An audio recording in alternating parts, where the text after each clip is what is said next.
こんにちは、村雲です。今回の動画では、先日レクサスから発表された NX の年次改良モデルの仕様を、新規追加された特別仕様車であるオーバートレイルの装備と合わせて紹介していきます。それではご覧ください。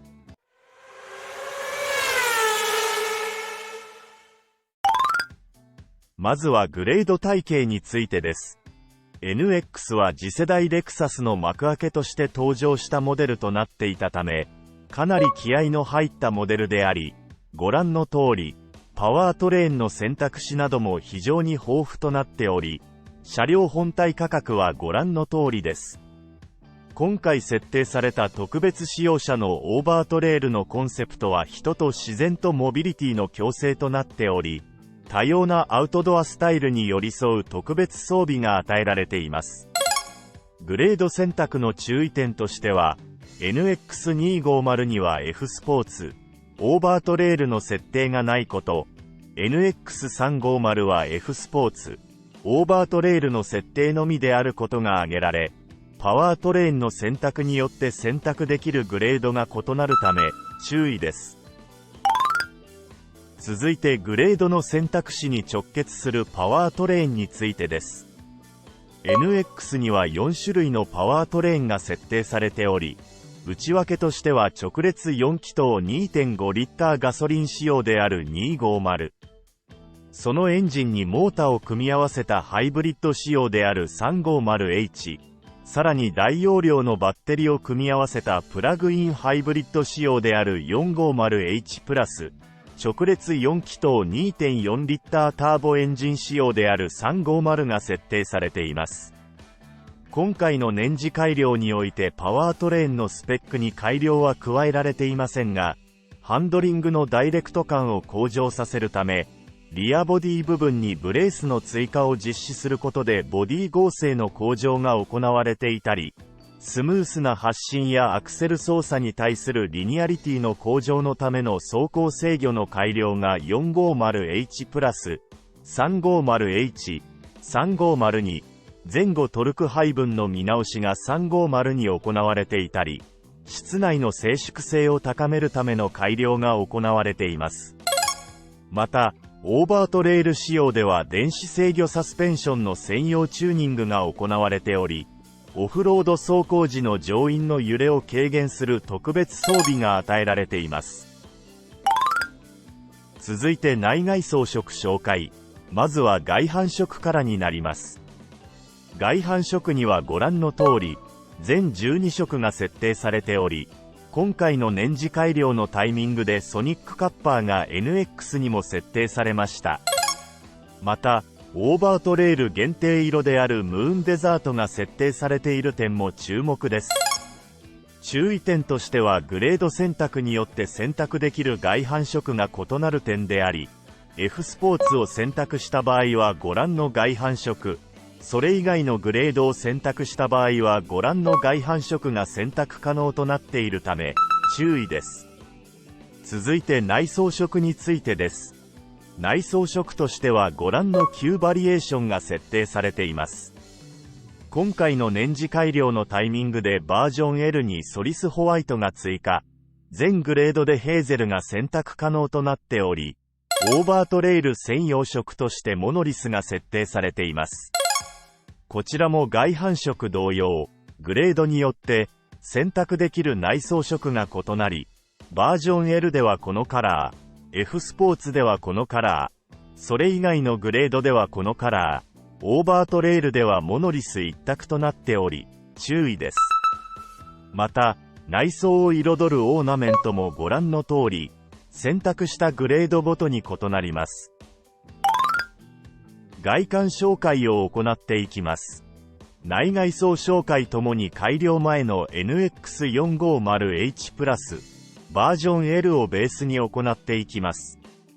まずはフロントフェイス周りからです。外観に関しては年次改良のタイミングで大きな変更は加えられていません。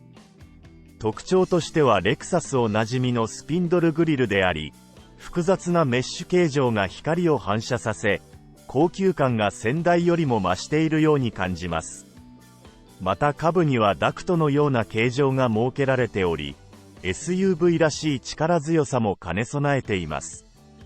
F スポーツの場合はグリル内がメッシュ形状となっており、よりスポーティーとなりますが、迫力ではバージョン L の顔つきも負けていません。また、オーバートレイル仕様ではご覧のメッシュ形状をベースにマットブラック仕立てとなっており、高級感よりもより精悍さを増した仕様となっています。このスピンドルグリルは切り立ったデザインのようになっていますが、それに向かってボンネットやライトのラインが絞り込まれており、非常に立体的なデザインとなっています。ライトユニットに関してはデイタイムライトがライトユニット内に格納されており、非常にシャープになっています。NX の場合、横にライトユニットが配置されているためより切れ長のデザインとなっています。こちらはバージョン L のみの標準装備でしたが、今回の年次改良のタイミングから F スポーツ、オーバートレイルに標準装備、ベースグレードにオプション装備となっています。改めてフロントを引きで見ていますが、やはり立体感を非常に感じます。ボンネットの形状なども非常に複雑であり、こだわりを感じますね。サイドに回り込んできました。新型 NX のボディサイズは全長 4660mm、全幅 1865mm、全高 1660mm となっており、先代から全長プラス 20mm、全幅プラス 20mm、全高マイナス 5mm と変わっておらず、先代からの取り回し性はほぼ変わっていないものと想像できます。ちなみに兄弟車の RAV4 と比較すると全長プラス 60mm、全幅プラス 10mm、全高マイナス 25mm とよりロー&ワイドな佇まいとなっており、このことからも都市型のクーペライクな SUV であることがわかります。ボディサイドにも先代と比べるとおとなしめではありますが、複雑なラインが重なっており、斜め後ろから見た際の踏ん張り感が強調されるよう、リアフェンダーがしっかり張り出しています。サイドのデザインに関しても年次改良のタイミングで大きな変更を加えられていませんが、オーバートレール仕様ではルーフレールが標準装備かつブラック、ドアウィンドウモール、ドアミラーカラー、ドアハンドルがブラックとなることでより引き締まった印象を与えてくれます。ホイールデザインはご覧の通りとなっています。ホイールデザインに関しても非常に多彩なバリエーションが設定されており、デザインに加え、インチも18インチ、20インチが設定されていることで乗り心地にも影響する部分となっているため、グレード選び同様、慎重に行いたいところです。オーバートレイル仕様ではオフロードの走破性強化のため、オールテレインタイヤが特別設定されています。リアに回り込んできました。リアデザインに関しても大きな変更は加えられていません。特徴的なのが L 字と一文字を組み合わせたこのテールランプですね。しっかりと面発光しており、街中でも存在感はかなり大きいかと思います。もう一つの特徴はレクサスエンブレムがリアからなくなり、ロゴによってブランドをアピールしていることだと思います。こちら昨今の流行りというものもあるかと思いますが、副産物としてリア全体のバランスが良くなったように思います。マフラーは完全に隠されているデザインとなっており、ボディカブも非常にスッキリしています。リアデザインに関してはオーバートレイル仕様においても特別装備はありません。内装チェック。まずはトランクから実施していきます。トランク容量はご覧の通り非常に広々としており、この車両はプラグインハイブリッドの仕様にもかかわらず床面が高くなっているといった実用面のデメリットを感じませんでした。全く不便を感じることなく活用できるサイズ感だと思います。床面とか移行口もフラットであり、荷物を出し入れする際に持ち上げずに済むのもポイントであり、床下収納もある程度確保されています。プラグインハイブリッドの場合はこちらにケーブルなど入れるのかもしれませんが、他のパワートレーンでは収納として使えるかと思います。右サイドには買い物袋用のフックがあり、左側にはフックと給電用のアクセサリーコンセントがついています。こちらプラグインハイブリッドには標準装備、ハイブリッドにはオプションとなっています。残念なポイントとしては鉱石が6対4の分割加藤となっていることです。4対2対4の分割ではないため、アームレスト部分だけを倒してスキー板のような長尺物を積むことができません。オーバートレイルのようなアウトドア趣味に適した仕様が設定されている車ですので、少し残念ですね。続いて、運転席周りの紹介ですが、NX には E ラッチが装備されています。こちらはドアの開閉を電気的なスイッチ操作で行うものであり、ドアを開ける際にはドアノブを引くというよりも握る感覚で持つとスイッチに触れることとなり、力を入れずともスムーズにドアの開閉ができます。ドア内張りはこのようになっており、展示車の内装の組み合わせはオーカー系の色のヘーゼルとアッシュのオーナメントが組み合わされており、手で触れるところはすべてソフトパッド、ウィンドウ台座周りもメッキ処理が加えられていたりと質感としては好きなしといった印象でした。E ラッチを中から開けてみています。スイッチ操作で余計な力をかけずにドアを開けられるのが楽なのと、歩行者や自転車の接近があると、ドアが開かないようにすることができるそうなので、安全にも寄与するいい装備だと思います。運転席に乗り込みました。ステアリングデザインはこのようになっており、年次改良による変更はありませんが、次世代のインフォテーメントシステムが採用されており、カラーヘッドアップディスプレイと連動した情報表示が可能となります。この機能を使うことで車線から目を離さずに自身の意図する機能を選択できるようになる装備となっており、ヘッドアップディスプレイ含め、全グレードに標準装備な点が嬉しいところです。メーターデザインはこのようになっており、こちらも年次改良による変更点はありません。TFT 液晶メーターによって様々な情報表示が可能となっていますが、弟分である LBX などから採用が始まっているフル液晶メータの情報表示量にはどうしてもかなわない点であり、レクサス内でのヒエラルキーの逆転現象が起きているのは複雑なところです。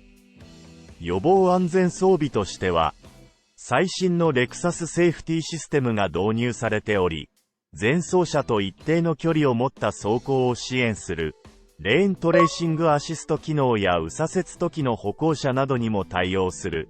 プリクラッシュセーフティなどが全グレード標準装備されています。また、さらなる安全装備として、車両の周囲をカメラにて確認できるパノラミックビューモニター機能が全車標準装備、駐車を車両が実施するアドバンスドパーク機能がリモート機能付きが 450H プラス、350H のベースグレード以外に標準装備、それ以外のグレードには装備不可となっていましたが、今回の年次改良のタイミングで350にリモート機能非対応ですが、標準装備となり、より安全装備関連が充実しました。ナビ画面はこのようになっており、14インチの非常に大きなものが採用されています。存在感はたっぷりですが、ドライバーの方に傾けられており、ダッシュボードへの突き出し量も抑えられているため、運転中の視界を妨げることなくわずかな視線移動で情報をキャッチできるので非常に運転に集中しやすい環境が整えられている印象です。年次改良前はこの14インチナビはバージョン L と F スポーツにのみ標準装備でしたが、今回の年次改良のタイミングで全てのグレードに標準装備となっています。このナビに関しては Apple CarPlay、Android Auto に対応していますがご覧の通り、サクサク動いてくれるようですので純正ナビにありがちなカクつきにイライラすることはなさそうです。画面下部にはシートヒーターやステアリングヒーターが常時表示されており、エアコンの温度調整はダイヤルにて行います。ただ風量調整などは物理スイッチではなくなってしまっていたので走行中に直感的に操作できるかどうか少し不安です。その下側には運転モードの切り替えスイッチが配置されており、ダイヤル操作することでエコ、ノーマル、スポーツの運転モード切り替えが可能となります。その横にはオプションとなりますが置くだけ充電スペースが確保されています。この充電スペースはスライドして収納することが可能となっています。収納した後の下部には小物入れスペースがあり、タイプ C の USB ポートとシガーソケットが配されています。細かな改良ポイントですが、置くだけ充電の充電範囲の拡大や USB ポートが2個に増設などが行われているそうです。その後ろには握りやすいシフトノブがあり、電動パーキングブレーキ、ブレーキホールドボタンなどが集約されています。今回のレクサスの内装として非常に印象的なのが、スイッチの数が減り、各機能ごとに集約され、何がしたいかによって、直感的にどこに手を伸ばすべきかが決まるようになっているため、操作性が格段に上がってるように感じました。左側には縦に2つのドリンクホルダーがあります。アームレスト内にもそれなりな深さの収納スペースがあり、おなじみになりますが運転席・助手席どちらからも開閉可能です。また NX には各部にイルミネーションが仕込まれており、全14色のカラー設定が可能で、光による質感の向上も行われています。こちらベースグレードには装備できず、バージョン L と F スポーツには標準装備となっています。シートの形状もレクサスおなじみのハンモックのような包み込む形状をしています。サイドの張り出しが大きく芯が通ったようにがっしりしているため、自然と楽な姿勢となるように矯正してくれています。快適装備としてシートヒーター、ベンチレーションが全グレード標準装備となっており、隙きなしの装備となっています。続いて後席に乗り込みます。後席のドアの内装も前席同様に質感が担保されていました。後席にも E ラッチが装着されており、前席で説明した安全機能は後席からのお子さんの乗り降りに特に役立つように思います。足元のスペースとしては運転席を身長170センチの私のドライビングポジションに合わせた状態で手のひらが1つ分、ギリギリ足が組めるぐらいのスペースがあり、余裕の空間が確保されていました。暗くて動画では伝わりにくいですが、センタートンネルの張り出し量も 4WD 車両にしては低く、このような姿勢で中央のスペースに座ることができます。快適とは言えませんがお互いに融通し合えば長距離移動も3人掛けでこなせるかなと思います。センタートンネルには後席シートヒーターのスイッチとアクセサリーコンセント、2口の USB タイプ C のポートがあります。後席シートヒーターは 450H プラス、バージョン L が標準装備、F スポーツにオプション、ノーマルグレードでは装着不可となっています。後席の質感で残念なところがムーンルーフの開口幅が小さく、後席がその恩恵を受けられていないところです。こちらに関しては、パノラマルーフという、より開口幅の大きいオプションがあります。こちらは年次改良前にはプラグインハイブリッド仕様には装備不可でしたが、採用の要望が多かったのか、今回の年次改良のタイミングでオプション選択可能となっています。こういった細かな改良はありがたいですね。改めて後席からの内装の前景はこのようになっております。14インチナビに目が行きますが、それ以外にも前述した通りスイッチ類の集約により非常に操作系がシンプルにまとめられており、ドライバーオリエンテッドな運転席が今すぐ運転したいという気持ちにさせてくれる雰囲気を醸し出していました。まとめです。今回の年次改良によって内外装ともに大きな変更は加えられていませんでしたが、静粛性アップのためのボディ内部の改良や安全機能装備の充実化など、数値には現れにくい改良はしっかり行われている印象です。また、オーバートレイル仕様の先駆けのモデルであり、レクサスの目指す世界観をより体現するモデルとなっており、やはり NX に対する気合の入りようはかなりのものでありそうです。今回の動画の内容は以上となります。このチャンネルでは他にも新型車の情報や愛車のスープラ関連の DIY 情報の発信を毎週行っております。また、ブログも運営しており、そちらでも自動車関連情報を発信しておりますので、概要欄のリンクからぜひご覧ください。これからも自動車好きの方の参考となる情報を発信していけるよう努めてまいりますので、動画の高評価とチャンネル登録のほどよろしくお願いいたします。